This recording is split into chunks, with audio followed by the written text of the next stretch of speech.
En Italie, le bilan du séisme s'est alourdi à 6 morts. Il y a des dizaines de blessés. La secousse de 6 sur l'échelle ouverte de Richter qui a touché le nord-est du pays a surpris les habitants au milieu de la nuit dernière. Les dégâts sont importants. Certains sites culturels étaient classés au patrimoine mondial. Olivier Cougar. Tout s'est effondré. C'est un amas de ruines ici.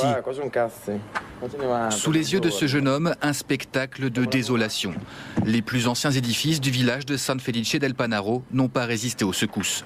Le tremblement de terre, de magnitude 6, a duré une vingtaine de secondes. Il a été ressenti dans tout le nord-est de l'Italie et a été suivi de plusieurs répliques. Le sinistre a eu lieu vers 3 h du matin, surprenant des milliers d'habitants dans leur sommeil. Choqués, beaucoup se sont regroupés dans les rues en attendant de l'aide. Vous voyez bien ce qui se passe, on est tous sortis de chez nous. Ma maison est sans dessus-dessous, mais je ne compte pas y retourner.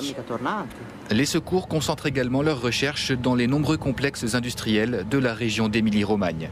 Certaines installations se sont effondrées sur les travailleurs de nuit, comme ici à Sant'Agostino, où un ouvrier a perdu la vie. C'est notre second fils qui nous a annoncé la nouvelle. Il nous a dit « Maman, Nicolas est mort ».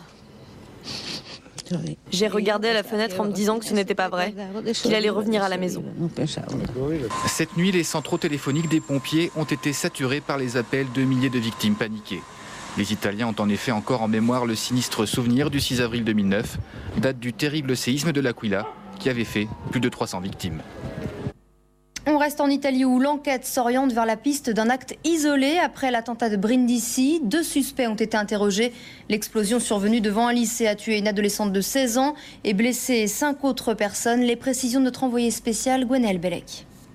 La piste de la mafia locale, un temps envisagée hier, semble maintenant écartée pour plusieurs raisons, notamment en raison du mode opératoire, ces bonbonnes de gaz, et en raison de la cible. Jamais encore des enfants n'avaient été pris pour cible ici en Italie par le crime organisé. Pas de revendication 24 heures après l'attentat, mais une piste étudiée par le procureur que nous avons rencontré ce matin grâce à une vidéosurveillance qui tenterait à accréditer la thèse d'un acte isolé, une personne seul qui aurait activé à distance les explosifs dans les bonbonnes de gaz et aurait eu comme souhait, d'après le procureur, de faire un maximum de victimes. Pour quelles raisons? Le procureur ce matin a évoqué la piste d'un déséquilibré. D'autres ici évoquent à Brindisi les violences récentes attribuées aux anarchistes en raison du plan d'austérité qui touche, vous le savez, l'Italie depuis quelques mois. L'enquête s'annonce en tout cas complexe ici à Brindisi. Et cet attentat a provoqué une onde de choc dans tout le pays. Le pape Benoît XVI dénonce aujourd'hui une violence brutale. François Hollande poursuit son marathon diplomatique après le G8 à Camp David. Le sommet de l'OTAN s'ouvre aujourd'hui à Chicago. Hier, le chef de l'État s'est félicité que la croissance soit au cœur des discussions. Aujourd'hui, c'est un dossier sensible qui est mis sur la table, le retrait des troupes françaises d'Afghanistan d'ici la fin de l'année. Laura Donat. Peut-être rassembleur au G8, mais isolé sur le dossier de l'Afghanistan. François Hollande est à l'heure actuelle le seul dirigeant à prévoir un retrait anticipé de ses troupes avant la fin de l'année. Cette décision doit se faire en bonne intelligence avec nos alliés. Les effectifs résiduels qui resteront pour des actions de formation ou de rapatriement des matériels au-delà de 2012, effectifs très limités, devront être toujours dans le cadre de la mission de ce qu'on appelle l'ISAF. Pour François Hollande, le travail des troupes françaises est terminé puisque les Afghans vont bientôt reprendre leur souveraineté sur la Kapisa, la seule région que la France contrôle. À Chicago, il va l'expliquer en détail à la 50aine de membres de la coalition qui n'est censée se retirer d'Afghanistan qu'à la fin 2014. Le secrétaire général de l'OTAN, lui, le martèle. On est arrivés ensemble, on part ensemble. Il se dit confiant sur la position française. C'est ce qu'il a promis pendant sa campagne. Donc bien sûr... Vous voulez dire qu'il ne va pas s'y tenir? Non, bien sûr qu'il doit tenir ses promesses. Mais il a aussi déclaré qu'il était prêt à continuer à soutenir l'Afghanistan d'une manière différente. Quoi qu'il arrive, la décision de la France ne devrait pas provoquer d'incidents diplomatiques. L'Alliance a absolument besoin de consensus et d'unité pour lancer son plan stratégique coûteux pour l'après 2014, pour éviter à tout prix le retour des talibans. Et la position de François Hollande sur l'Afghanistan est vivement critiquée par l'UMP. Intenable pour Gérard Longuet. Pour Claude Guéant, le chef de l'État renie déjà sa promesse de campagne sur le retrait des troupes. Un spécialiste du compromis, j'observe qu'effectivement il fait preuve d'un réel sens du compromis qui déjà lui permet de trahir ses promesses de campagne. Toutes les troupes en Afghanistan sont combattantes et il est très clair que les troupes qui resteront pour faire en sorte que le matériel qu'elles déploient actuellement rentre en France seront des troupes combattantes. Donc en réalité, ce compromis est un reniement. Alors que la campagne officielle des législatives débute demain, Jean-Luc Mélenchon est-il en passe de gagner son pari, celui de battre Marine Le Pen sur ses terres? Selon un sondage IFOP fiducial pour le JDD, le candidat du Front de gauche serait battu au premier tour, mais arriverait largement en tête au second dans la 11e circonscription du Pas-de-Calais, avec 55% des intentions de vote. Marine Le Pen met en cause les instituts de sondage qui, selon elle, se sont trompés pour la présidentielle et se tromperont à nouveau pour les législatives. Écoutez. La présidentielle vous a pas servi de leçon? Ce manifestement, elle n'a pas servi de leçon à l'IFOP, toujours. Parce que l'IFOP nous donnait à égalité, dans les sondages sur la présidentielle. Il n'y a qu'un malheur, c'est que M. Mélenchon a fait 11 et moi 18. Voilà. Donc je trouve que les sondeurs feraient bien de faire preuve d'un peu de modestie. Parce qu'un sondage qui m'explique, parce que je l'ai lu en détail, que 40% des électeurs de Nicolas Sarkozy voteraient pour M. Mélenchon au second tour. Permettez-moi tout de même, de le prendre avec beaucoup de prudence. On en vient à cet accident qui a fait 2 morts lors d'un rallye dans le Var. La voiture qui a foncé sur la foule hier après-midi a également blessé 19 personnes. 5 sont toujours entre la vie et la mort. Des anonymes sont venus déposer des fleurs ce matin sur les lieux du drame. Reportage de Juliette Duquesne et Gilles Parot.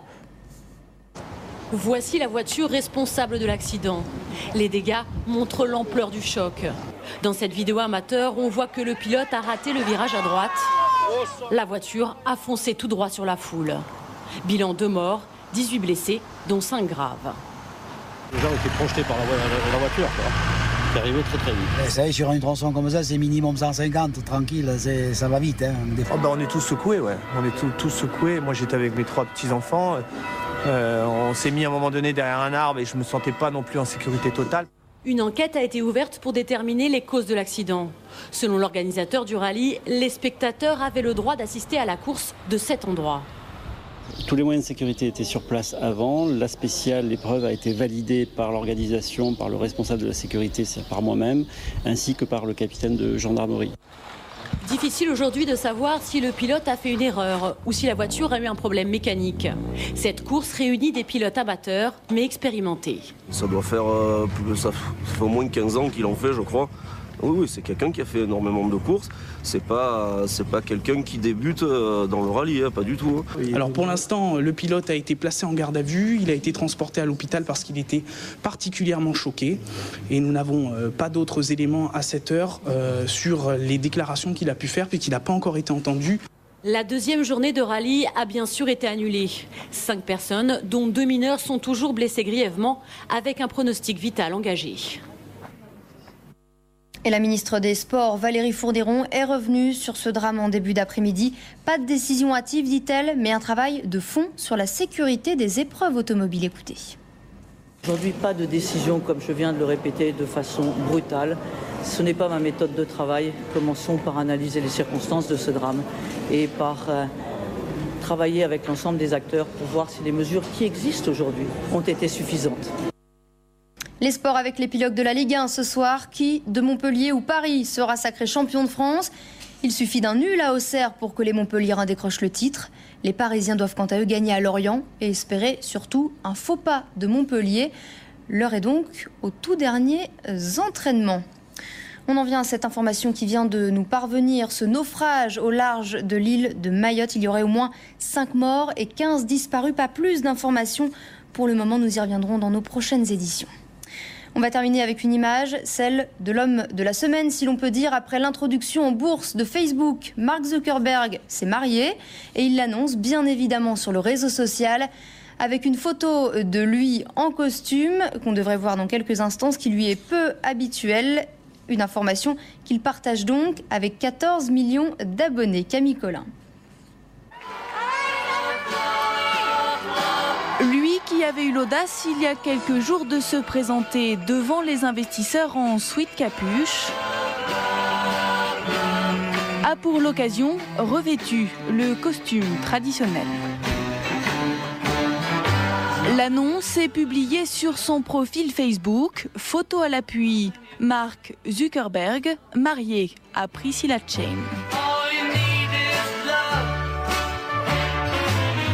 Un mariage surprise, tant pour les internautes que les convives. La fête, initialement prévue en l'honneur de sa petite amie tout juste diplômée de médecine, métamorphosée en noces et banquets. Une cérémonie dans l'intimité, annoncée à grand renfort de communication. Plus de 400 000 personnes ont cliqué sur sa page pour féliciter le remarié. Une bonne nouvelle en chasse une autre plus mauvaise, de quoi oublier les humeurs de la bourse. Et restez avec nous tout de suite sur LCI, la médiasphère avec Julien Arnaud. Mais d'abord, c'est la météo. Véronique Touilly.